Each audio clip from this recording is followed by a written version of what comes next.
see his skill and pace. Saunders outside him, Atkinson going through on his own. Saunders to his right, tries a chip, and that's a superb individual goal by Dalian Atkinson. That's a goal fit to win any match, and he salutes the crowd as well he may. Skill at the highest order. To his right, tries a chip, and that's a superb individual goal by Dalian Atkinson. That's a goal fit to win any match, and he salutes the crowd as well he may. Well he may.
Return to the breaking news I brought you a few moments ago. That's concerning the police officer who has been convicted of the manslaughter of former footballer Dalian Atkinson. Today he has been sentenced to 8 years in prison. You may remember some of the details of the case. Dalian Atkinson, in an altercation with this officer outside his father's home in Telford, Shropshire, the police officer discharged a taser 3 times and kicked him in the head twice, the court heard. It was very disturbing evidence that was given. Sky's Becky Johnson has been following the case. She's outside Birmingham Crown Court now, and a sentence of 8 years handed down. Becky. Yes, PC Benjamin Monk from West Mercia Police jailed for 8 years for the manslaughter of Dalian Atkinson. The judge telling him as he jailed him that he was sure that the kicks that PC Monk delivered to Dalian Atkinson's head were a contributory factor to his death. And he said that in handing down a sentence, he had to have in mind that the public entrust powers to police, and the sentence given to PC Monk must reflect the importance of maintaining trust in police. PC Monk, of course, the first police officer in England to be convicted of manslaughter for an act in the line of duty for over 30 years, now beginning that 8-year jail sentence. And there were tears from Mr. Atkinson's partner as once again the judge went over the details of this terrible case. It was almost 5 years ago when police were called to the street where Dalian Atkinson's father lived.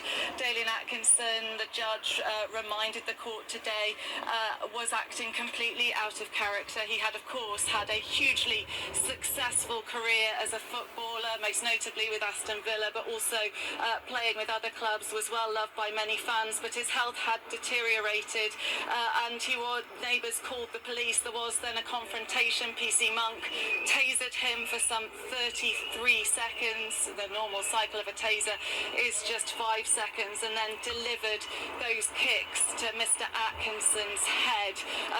Those kicks delivered with such force that the imprint of PC Monk's bootlace was found in 2 places on Dalian Atkinson's forehead, and he died a short time later. For Mr. Atkinson's family, this trial has been incredibly harrowing. They've had to relive all those terrible details of what happened that night. The judge said that from the statements that Mr. Atkinson's family have given to the court, he can see that none of them can come to terms with their loss. And I've been speaking to Dalian Atkinson's long-term partner, Karen Wright. This was her reaction to what she's heard in this court over recent weeks. The whole trial has been harrowing. Seeing his clothes in exhibit bags after I've seen them go on his back in the bedroom that morning when he put the clothes on, to then seeing them word, it's just been harrowing. If we've got brutality on our streets by people that we rely on then the justice system needs to serve justice. The police, and I heard the policeman say about the taser, and he's sort of still stumbling forward, so I don't know if he was drunk or it was difficult to see completely. And then he tasered him, and as he dropped like a lead balloon, and when he was down, they started kicking him. Who did? The policeman. Did they? Really? And the one policeman actually said to the other officer who was still kicking, "Back off, back off, back off." Then I heard the taser, you can hear that zzz sound. They kept tasering him, and that just sort of seemed to be constant on and off taser, but he was on the floor already. They tasered him about 4 or 5 times, but long periods of taser. It was like zzz for 10, 11 seconds at a time. I opened up the curtains and there was umpteen police cars. Then a bit later on, an ambulance come, and then I seen the ambulance people taking the bloke down on the stretcher. I thought he was just injured, I don't know. He was always friendly, got on well with people, so just really shocked. He's always been friendly. Yeah, he always spoke to everybody, yeah. And, so it's just, I don't know, it really is shocking. This verdict just in. This has been a long-running investigation. This has culminated in the conviction for manslaughter of a serving West Mercia police officer, PC Benjamin Monk. He was one of the first to respond to calls of shouting in a street in Telford. This was back in August 2016, and the man...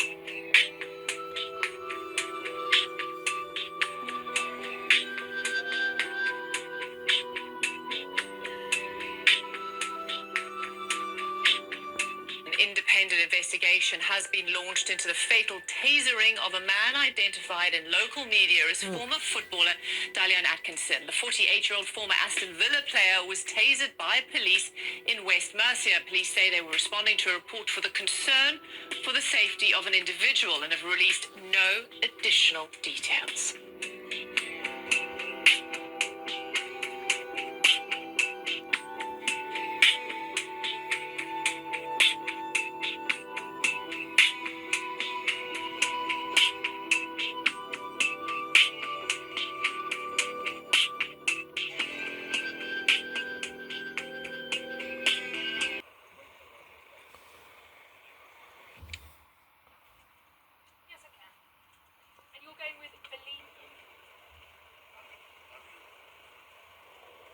Monk will begin the first night of his sentence behind bars. But tonight, John, he's still formally employed by West Mercia Police. The force told us that they'll now conduct a fast-track hearing for Monk.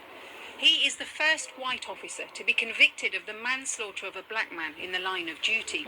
But today there was some criticism of the sentence he received for this, because it's emerged that when Monk applied to join the police force, he failed to disclose 2 previous police cautions. And when the West Mercia force eventually found out about this, they found him guilty of gross misconduct, but they allowed him to keep his job. And Mr. Atkinson's family were extremely critical of this today in a statement outside court. And when the England footballers from both sides at the start of today's match took the knee, they said that they hope that they will honour the memory of the former Villa player. Still employed by West Mercia Police, tonight PC Benjamin Monk begins his prison sentence. The first white officer to be convicted of the manslaughter of a black man in the line of duty. Relief from Dalian Atkinson's siblings, but they said it shouldn't have taken the death of a famous footballer for the criminal justice system to work properly. We pay tribute to all the bereaved families of black men who have died at the hands of the police and whose fight for justice has not led to successful prosecutions. It shouldn't take the death of a famous footballer for the criminal justice system to work properly, and we hope that more families can secure justice in future. As his fellow footballers take the knee, we hope that they will honour the memory of Dalian. Do you think 8 years was enough? There was very little reaction from the police officer as he was sentenced to 8 years for manslaughter. The judge said that Benjamin Monk's kicks to Dalian Atkinson's head after he had tasered the footballer to the ground contributed to his death. He said the sentence must reflect public confidence in the police.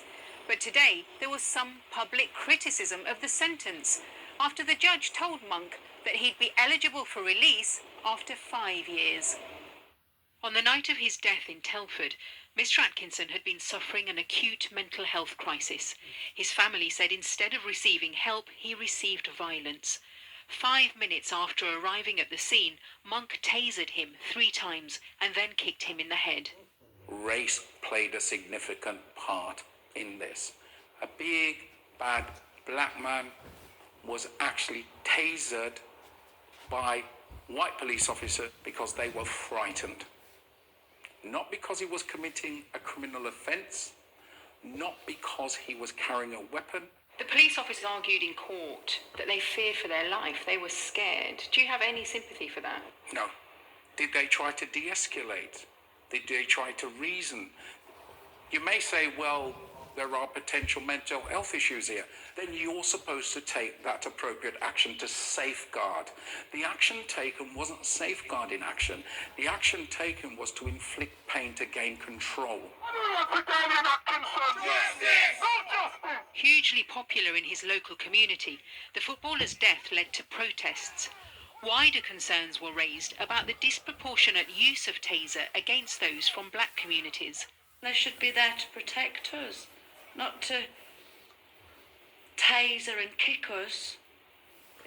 You just lose faith in the justice system. This programme has learnt that 3 years prior to his death, Mr. Atkinson had formally complained to the IOPC about what he saw as repeated, unnecessary stop and searches. Very frustrated about his probably lifelong harassment from the police, where he's had many, stop and search because he's a young black male driving a bright yellow Ferrari. West Mercia Police told us now that the trial has concluded, they'll carry out a fast-track misconduct hearing for Benjamin Monk. In the wake of the Black Lives Matter movement, Mr. Atkinson's family said they hope there'll be a change in the way black communities are treated by the police and by the criminal justice system. On the pitch, particularly on the pitch, I think he was a confident footballer, not as confident person. His style was something that he worked on and he overcame. I was really impressed when I first met him at Aston Villa, where he came from Spain and it was unknown. He could speak fluent Spanish, and what he was a lover of football and enjoyed his time outside of football, and we worked hard. And I think the balance he struck was a good one and one that fitted him, and he was very happy with. I'd spoken to him probably a couple of months before, and I know he was suffering from some liver or kidney problems, and they were investigating it. And then to hear the circumstances in which his death came about was mind-boggling. How such an excessive use of force, it appears, was needed or was thought required. As I've said before, I think that an investigation needs to be thorough, it needs to be fair, and it needs to be concise, because there has to be answers that come out of this that surely that the powers that be can learn from it, and maybe we can stop another unfortunate and appears senseless act of aggravation that led to his death, because it doesn't seem as though it was something that was necessary.